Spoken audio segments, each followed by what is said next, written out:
नमस्कार. 7 जून पाटे तुळापूर येथे काही रेव पार्टीच्या तरुणांना पोलिसांनी अटक केली.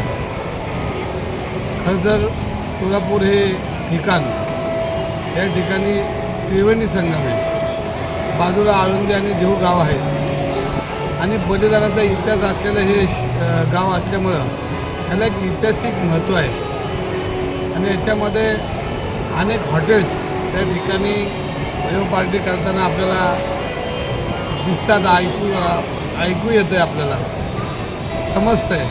पण 7 जूनला पोलिसांनी ज्या रेव पार्टीवर धाड टाकले, अनेक तरुणींना त्या ठिकाणी अटक केली. खरं तर तिचे उपायुक्त जे शेख साहेब आहेत, गौर शेख साहेब, यांचं खऱ्या अर्थानं अभिनंदन करायला पाहिजे. स्थानिक पोलीस स्टेशनचे, तुळापूर स्टेशनचे जे पोलीस अधिकारी आहेत, त्यांच्या आशीर्वादाने ही पार्टी चालू होती.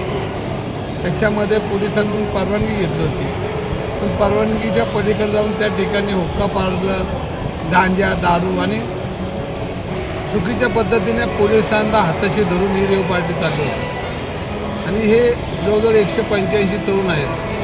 ह्याच्यामध्ये खरं तर त्या पोलीस स्टेशनचे जे प्रमुख आहेत ह्यांनाच आरोपी पोलिसांनी केलं पाहिजे आणि त्यांच्या आशीर्वादाशिवाय एवढा मोठा रेव पार्टी कुठंच चालत नाही. त्या भागामध्ये असणारे हॉटेल्स, असणारे लॉज, याच्यामध्ये सर्रास रेव पार्टी, गांजा, चरस, आपूचे उद्योग चाललेले असतात. आपण बघितलं असेल तर पुणे ग्रामीणमध्ये काही हे एकच नाही आहे, पण पुणे ग्रामीणमध्ये सर्रास असे धंदे चाललेले आहेत आणि या धंद्यांमध्ये एकटे त्या अधिकारी गिल साहेब तिथं करतात काम, पण त्यांच्या खालची जी टीम आहे ते काय करतात ह्याचाही शोध घेऊन संबंधित पोलीस स्टेशनच्या अधिकाऱ्यांवर जरब ही शासनाने बसवली पाहिजे, वरिष्ठांनी बसवली पाहिजे. हे रेव पार्टी करताना एका गपचूप आणि लपून केलेले नाही, तर त्या पोलीस ठाण्याचे जे पोलीस अधिकारी त्यांना मदत करत होते त्यांची माहिती घेतली पाहिजे. त्या माहिती घेऊन त्या भागातील पोलीस अधिकाऱ्यांना खऱ्या अर्थानं निलंबित केलं पाहिजे. 2 दिवसापूर्वी मंगळवार पेठेमध्ये अशीच चरस, गांजा, आपू पकडणारे व्यक्ती पकडलेत आणि त्यांच्यावर कारवाई झाली.